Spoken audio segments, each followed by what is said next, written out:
بسم الله الرحمن الرحيم. الحمد لله الذي أنزل على عبده الكتاب ولم يجعل له عوجا قيما لينذر بأسا شديدا من لدنه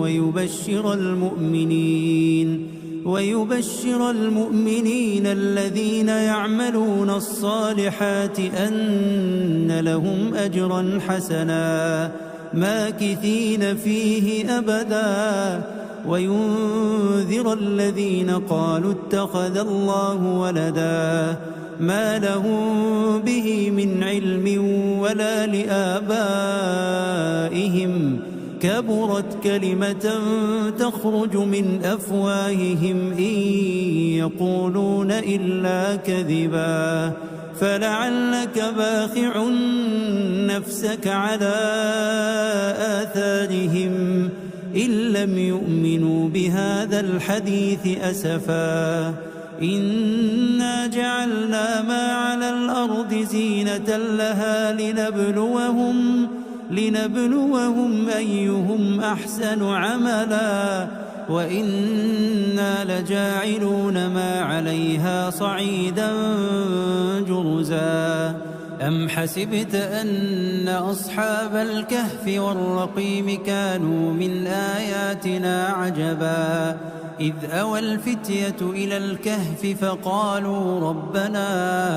فقالوا ربنا آتنا من لدنك رحمة وهيئ لنا من أمرنا رشدا فضربنا على آذانهم في الكهف سنين عددا ثم بعثناهم لنعلم أي الحزبين أحصى لما لبثوا أمدا نحن نقص عليك نبأهم بالحق إنهم فتية آمنوا بربهم وزدناهم هدى وربطنا على قلوبهم إذ قاموا فقالوا ربنا رب السماوات والأرض لن ندعو من دونه إلها لقد قلنا إذا شططا هؤلاء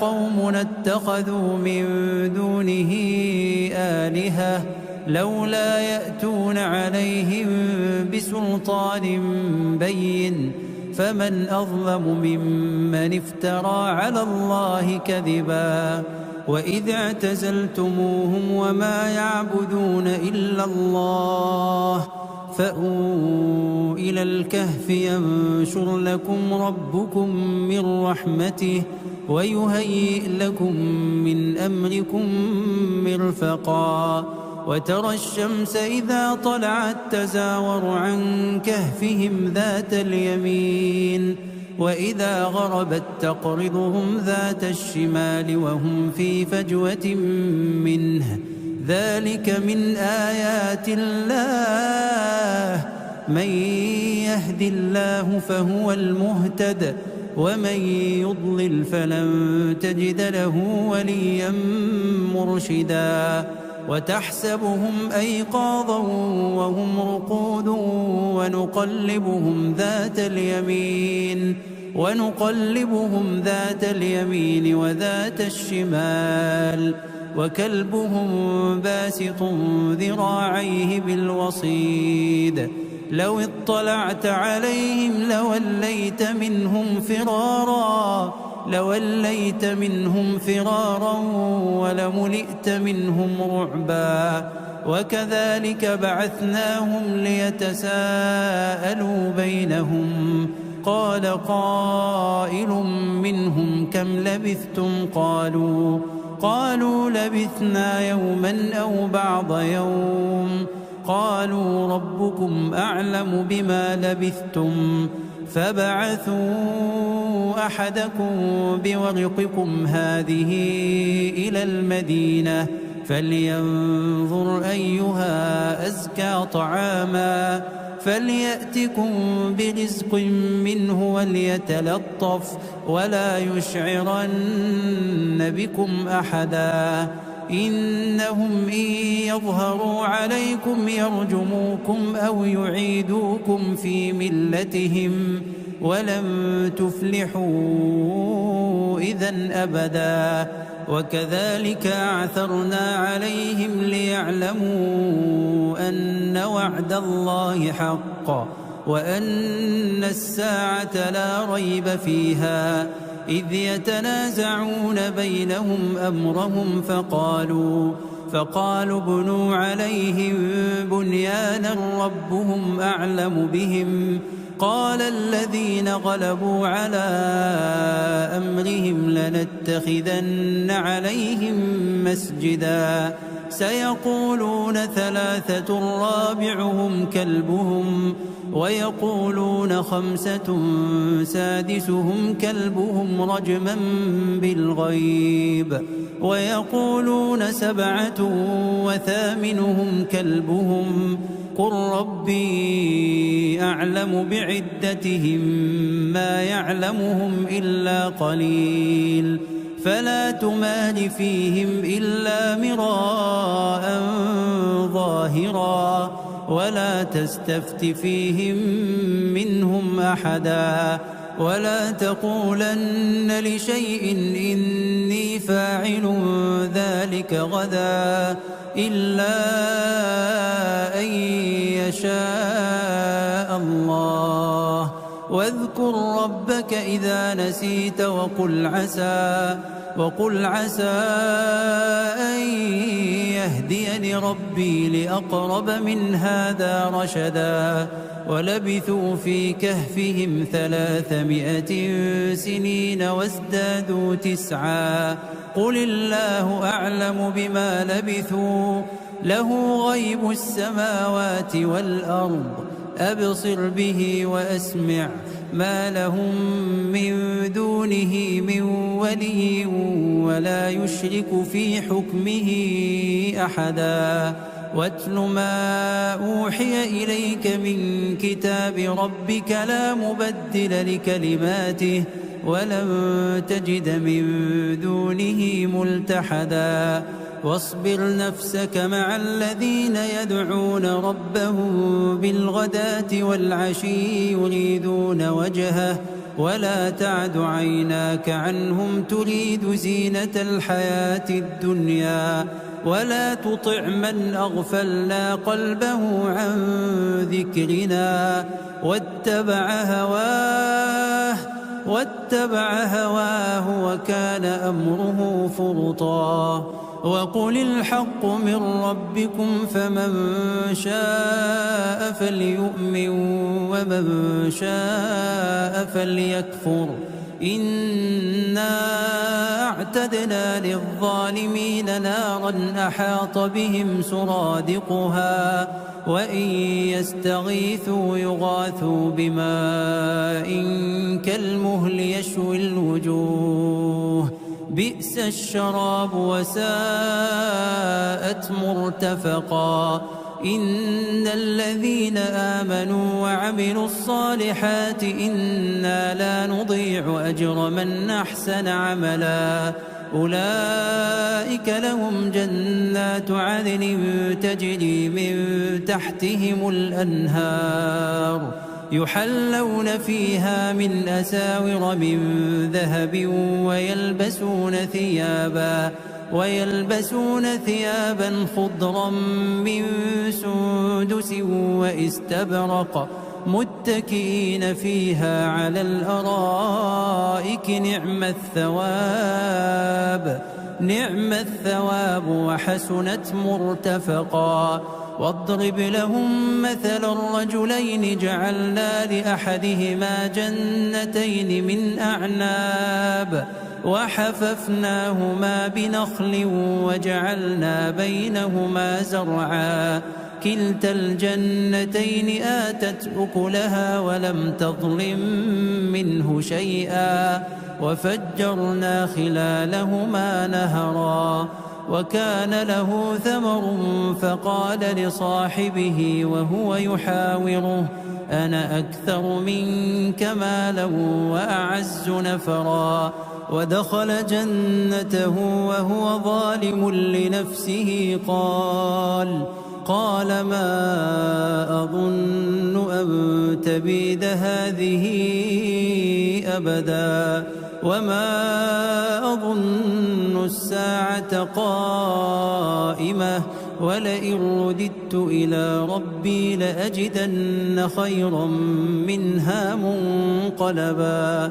قال له صاحبه وهو يحاوره أكفرت بالذي خلقك من تراب ثم من نطفة ثم سواك رجلا لكن هو الله ربي ولا أشرك بربي أحدا.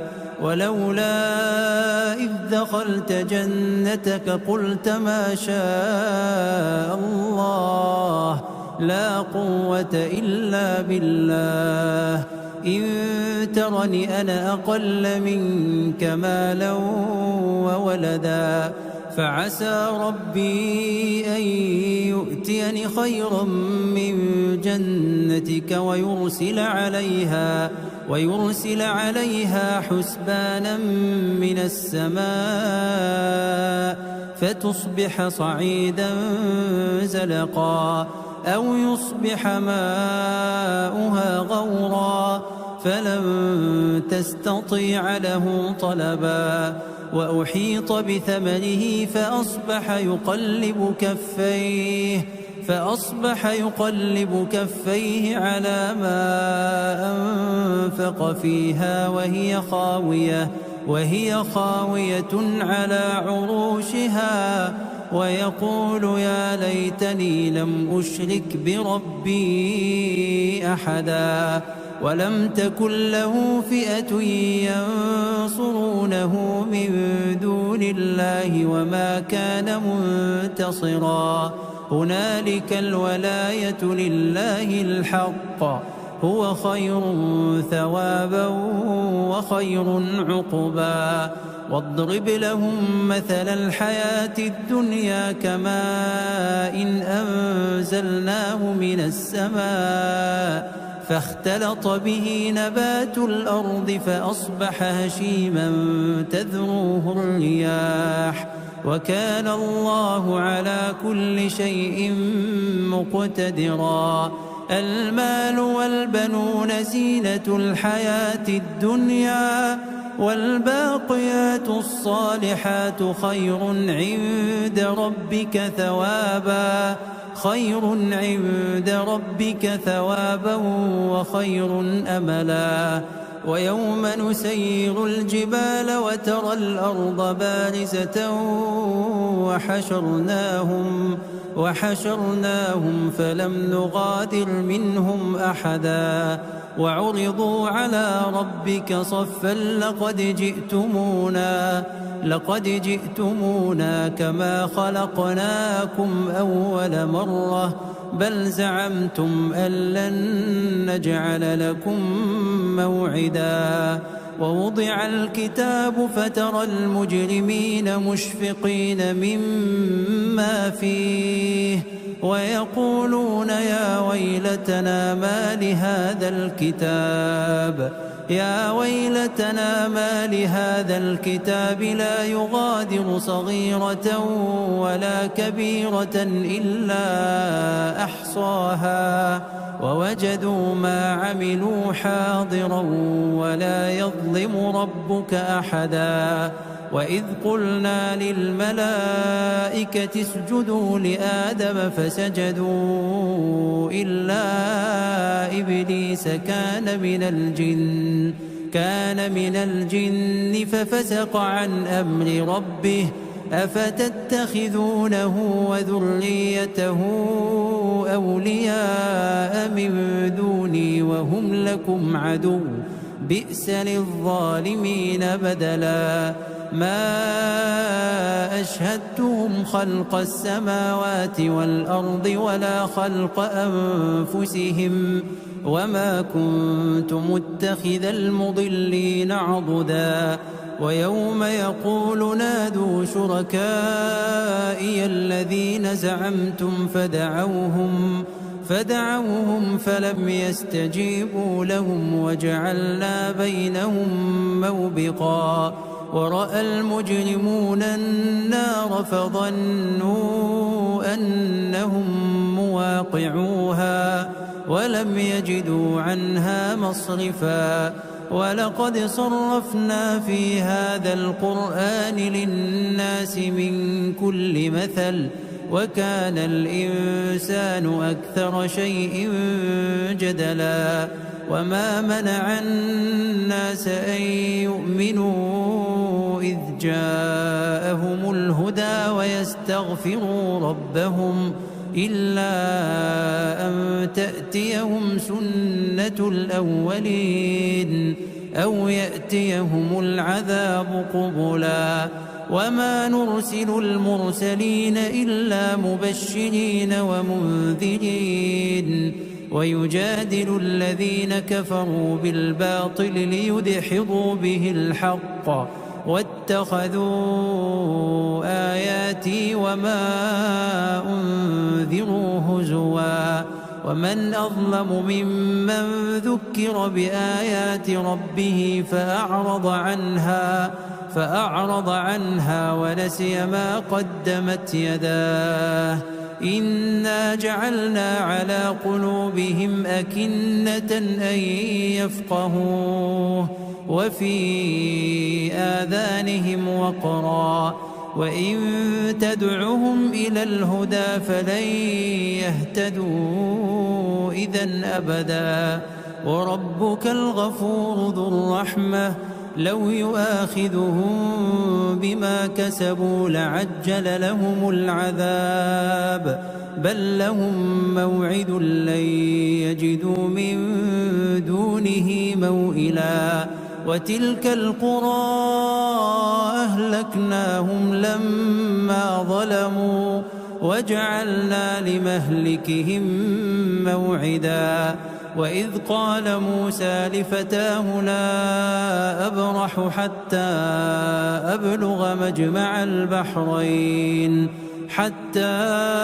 أبلغ مجمع البحرين أو أمضي حقبا فلما بلغا مجمع بينهما نسيا حوتهما فاتخذ سبيله في البحر سربا فلما جاوزا قال لفتاه آتنا غداءنا لقد لقينا من سفرنا هذا نصبا قال أرأيت إذ أوينا إلى الصخرة فإني نسيت الحوت وما أنسانيه إلا الشيطان أن أذكره واتخذ سبيله في البحر عجبا قال ذلك ما كنا نبغي فارتدا على آثارهما قصصا فوجدا عبدا من عبادنا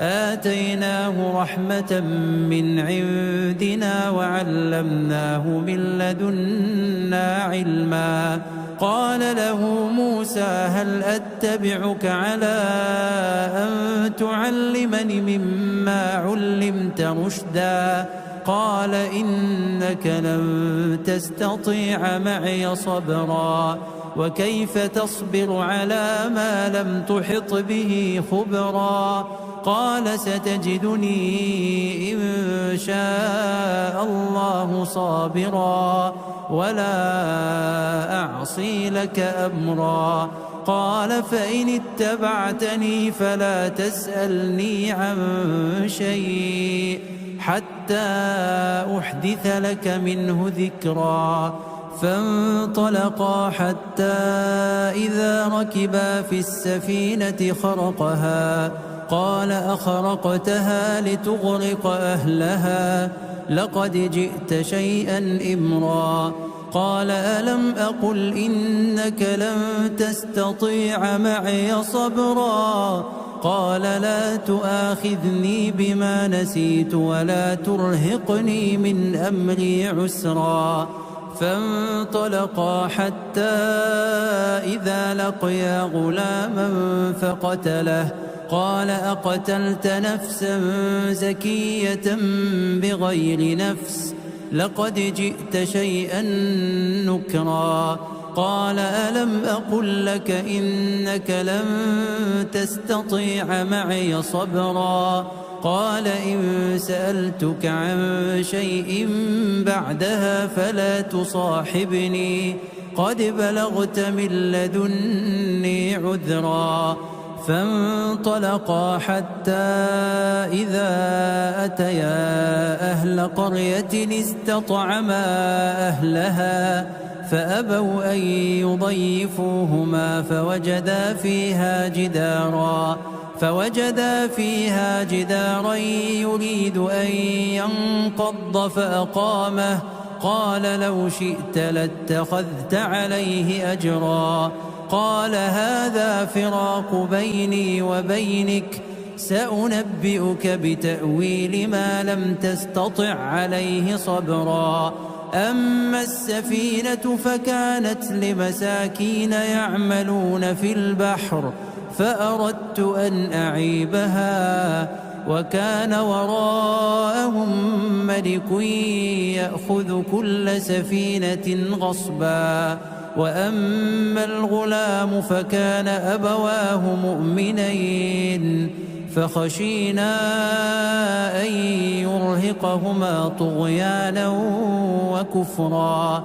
فأردنا أن يبدلهما ربهما خيرا منه زكاة وأقرب رحما. وأما الجدار فكان لغلامين يتيمين في المدينة وكان تحته كنز لهما وكان أبوهما صالحا. فأراد ربك أن يبلغا أشدهما ويستخرجا كنزهما رحمة من ربك وما فعلته عن أمري ذلك تأويل ما لم تسطع عليه صبرا. ويسألونك عن ذي القرنين قل سأتلو عليكم منه ذكرا. إنا مكنا له في الأرض وآتيناه من كل شيء سببا.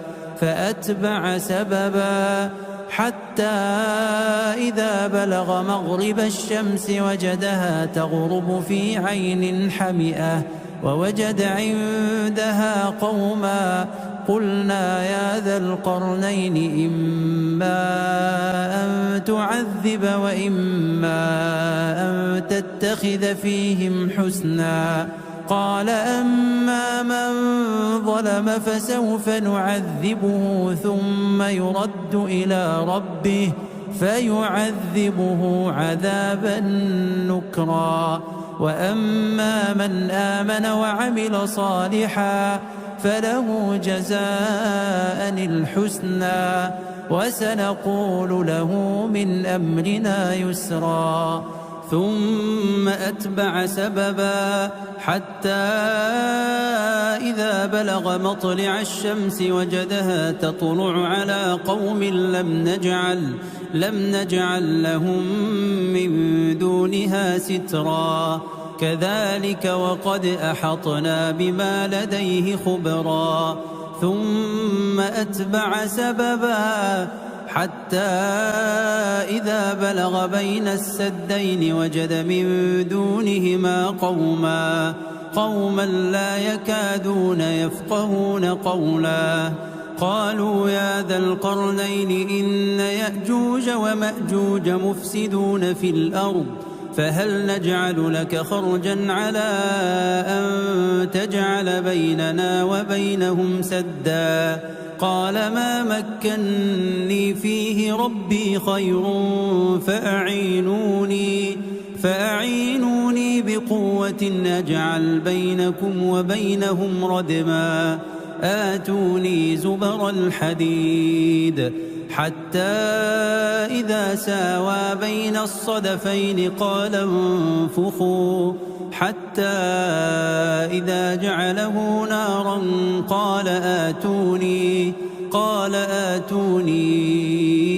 أفرغ عليه قطرا فما استطاعوا أن يظهروه وما استطاعوا له نقبا قال هذا رحمة من ربي فإذا جاء وعد ربي جعله دكاء وكان وعد ربي حقا وتركنا بعضهم يومئذ يموج في بعض